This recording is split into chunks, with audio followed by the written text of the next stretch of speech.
After 60, I discovered what really brings peace. And it's not what you think. Have you ever felt your soul was exhausted? Not from living, but from trying to understand. From repeating questions that only echoed in the dark, with no reply.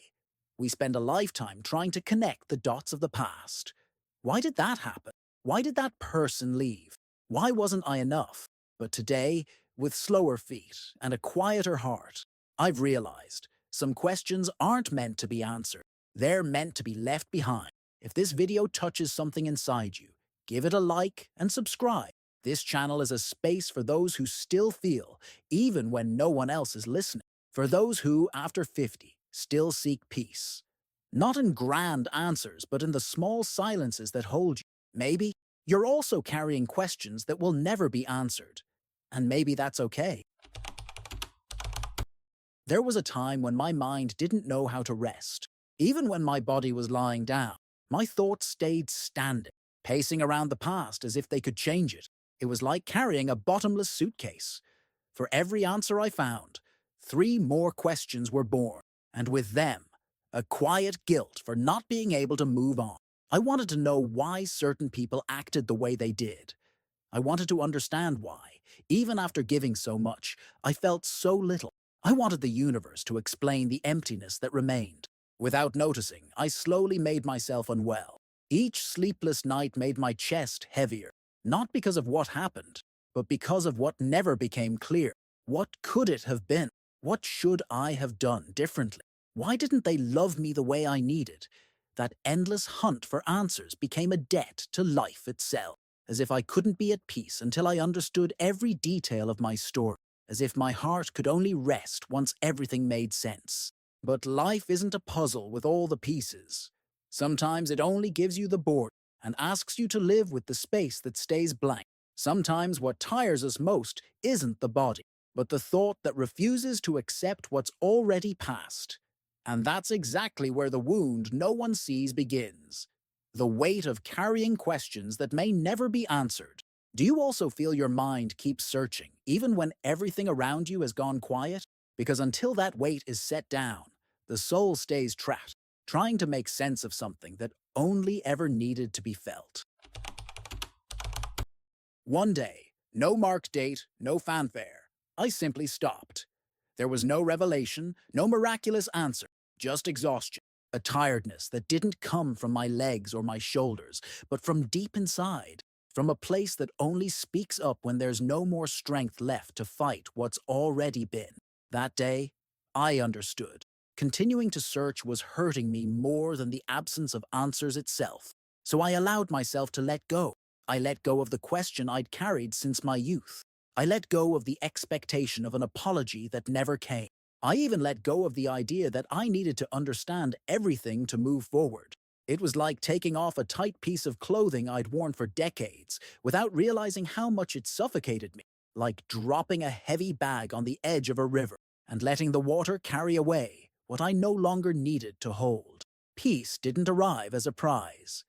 It came as silence, an empty space, but light, a relief that no longer depended on answers, but on release. Release from the need to understand. Because when we let go of the obsession with meaning, there's room left for feeling.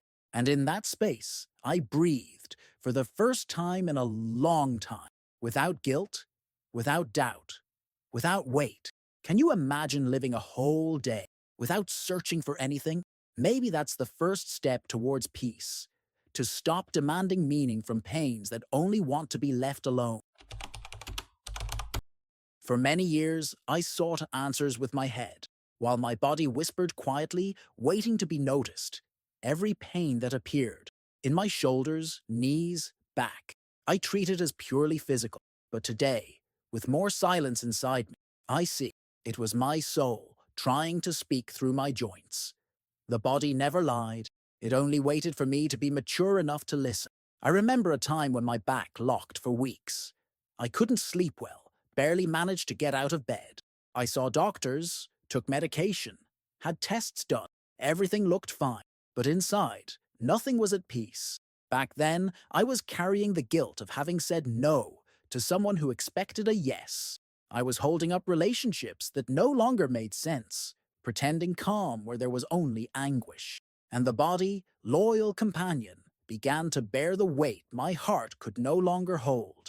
My knees knew I was tired before I could admit it. My breathing was calling for rest, long before my mouth asked for help. It was only when I stopped searching for explanations that I began to notice the subtler signs. A longer sigh, a pain that faded with a silent forgiveness, a tension that eased when I allowed myself to cry. Today, I no longer ask my body to explain. I simply hold it gently. It carries every memory my mind wanted to erase. It's the last refuge of what never became words. And sometimes, the answer we've been chasing is there, in a tense muscle, in a held breath, in a repeated defensive gesture.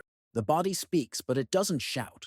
It takes a much more loving kind of listening to understand it. Have you ever stopped to hear what your body keeps in silence? Maybe it already knows everything your mind is still trying to find out. It took me many years, maybe decades, to understand that reliving the past and anticipating the future was the slowest way to drift away from life. At first, it felt necessary, replaying old conversations, remembering glances, imagining different endings. And then, the opposite extreme, projecting tomorrow, waiting for the right moment, the right meeting, the right feeling that would finally bring relief. But peace. Peace never came from those imaginary places. It only began to draw near when I decided to live what was right in front of me.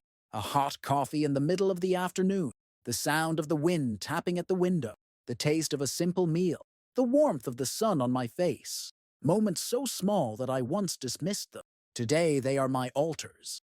After 60, time becomes shorter and more sacred, and every minute spent trying to make sense of what has already passed, or control what hasn't yet arrived, is a minute slipping through your fingers without leaving a memory. I was once a prisoner of many thoughts, but today, if I choose a place to live, it's the now.